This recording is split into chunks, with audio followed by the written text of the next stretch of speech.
Bonjour, c'est Pierre Gallou sur l'Esprit Neuf. Je vous retrouve pour notre deuxième vidéo du cycle de 21 jours sur le burn-out. Rappelez-vous, la dernière fois, je vous ai parlé de la raison pour laquelle les personnes ne le voient pas arriver. La métaphore de la grenouille qui ne savait pas qu'elle était cuite. Les symptômes vont s'installer très progressivement. Il est très important de pouvoir les repérer. Il ressort d'une étude auprès de médecins traitants que lorsque les personnes consultent dans le cadre d'un burn-out, les symptômes qu'ils ont se sont déjà installés depuis 8 à 12 mois, ce qui est effectivement une période très longue. Je vous retrouve dans un instant pour vous parler des symptômes de niveau 1. Les premiers symptômes qui vont se manifester sont des symptômes de type cognitif. Cela veut dire qu'ils concernent la problématique du cerveau, qui va bien entendu, dans le cas du burn-out, se surcharger très rapidement. Les premiers signes qui vont apparaître sont des signes de manque d'attention, de manque de concentration.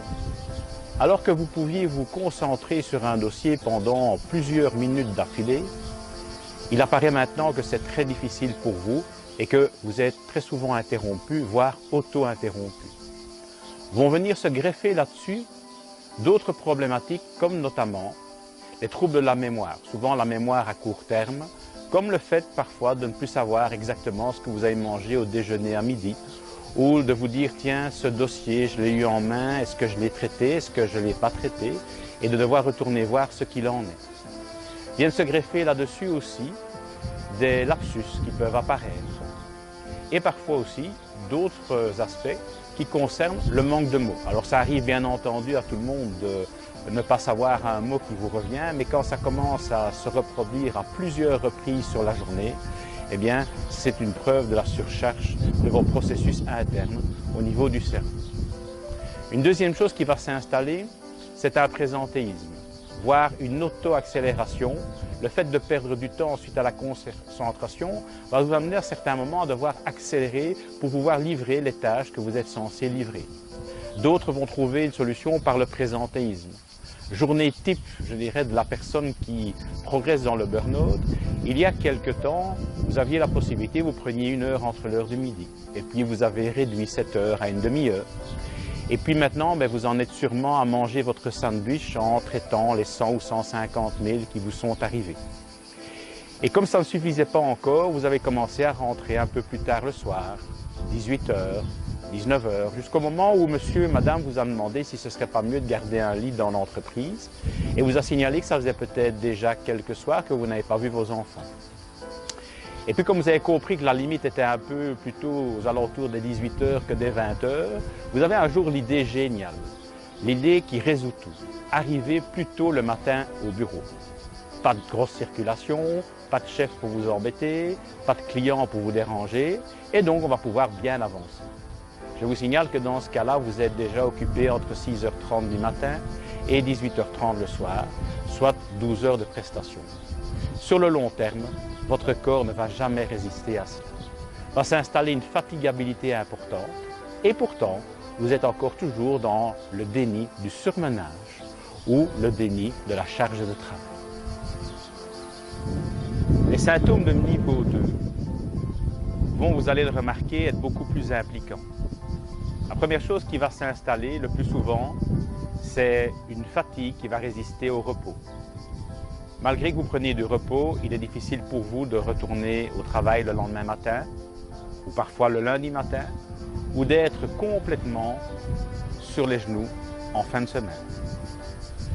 Cette fatigabilité va se compléter par des troubles du sommeil, le fait d'avoir une réelle difficulté à s'endormir le soir, ou pour d'autres, le fait d'être extrêmement fatigué, de s'endormir, mais de se réveiller de manière intempestive, plusieurs fois sur la nuit.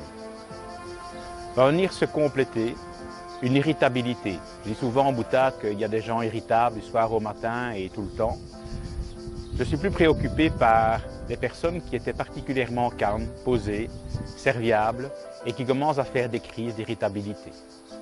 Une certaine instabilité émotionnelle peut aussi s'installer et venir avec des variations extrêmement importantes qui peuvent passer du rire aux larmes. Dans le même temps, d'autres symptômes peuvent commencer à apparaître.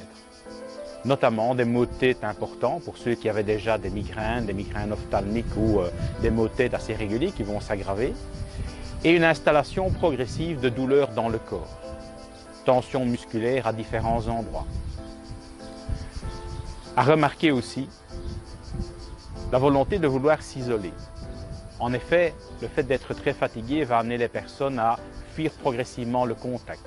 Fuir le contact dans l'entreprise tout d'abord, fuir les lieux de convivialité, la salle de repos où on prenait son sandwich avec les collègues, de ne plus aller prendre le petit verre ou le petit café après le travail avec d'autres collègues. Et ça, progressivement, ça va s'installer également dans le privé. Le fait de ne plus vouloir voir les amis ou certains membres de la famille et d'essayer de conserver toute son énergie pour pouvoir continuer à avancer, jour après jour et difficilement. Certains vont tomber aussi dans ce qu'on appelle les recours addictifs. Pour certains, ce sera l'alcool. Pour d'autres, ce sera une augmentation importante de la consommation du tabac. Pour les cas les plus graves, de combler par des médicaments le fait de pouvoir tenir le coup. Et pour certains, de recourir à certaines drogues. Vous voyez que le panel de ces symptômes de niveau 2 n'est pas très amusant. Il ne faut pas que les symptômes de niveau 1 soient totalement installés pour que les symptômes de niveau 2 commencent, eux, à apparaître. Je vous parle dans un instant des symptômes de niveau 3. Les symptômes de niveau 3 sont particulièrement accablants pour la personne. Outre cette fatigabilité qui s'est installée et qui continue, le vécu d'échec, d'impuissance à relever la tête et la difficulté de trouver des solutions va encore aggraver la situation. Passer du milieu professionnel, on va progressivement avoir un impact important aussi sur l'environnement privé. La difficulté aussi de trouver dans le travail une motivation, de constater bien souvent qu'on refait les mêmes choses et que ça nous laisse impuissants face à une organisation qui parfois ne règle pas tellement les problèmes. Dans cette évolution des symptômes de niveau 3, c'est un peu le syndrome du tonneau des Danaïdes, cette espèce de chose qu'on le recommence tout le temps sans voir de solution arriver. Cela amène aussi une rigidité extrêmement importante par rapport à l'organisation et à tout changement, et pour la personne, la volonté de laisser tomber les bras. Ces symptômes de niveau 3, une fois qu'ils seront installés, vont aussi amener un assèchement affectif extrêmement important. La difficulté de gérer ses propres émotions va aussi amener qu'il est pratiquement très difficile de s'occuper des émotions des autres, que ce soit dans l'environnement professionnel ou dans l'environnement privé. Alors, que faire face à ces trois séries importantes de symptômes? Je voudrais remercier le docteur Marie-Pierre Guyot-Bailly qui a publié pas mal d'articles sur un site français qui s'appelle Souffrance et Travail. C'est une référence importante dans le domaine du burn-out, dans notamment tout ce qui est l'approche des symptômes, l'approche, je dirais, des différents traitements.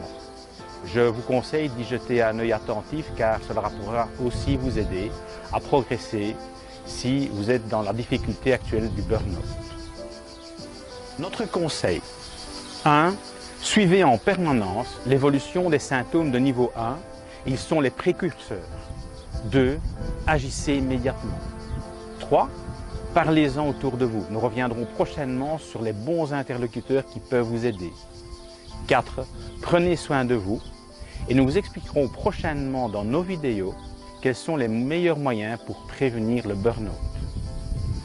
Je vous remercie de votre attention et n'oubliez pas, aujourd'hui est le premier jour du reste de votre vie. Vous avez le pouvoir de tout changer.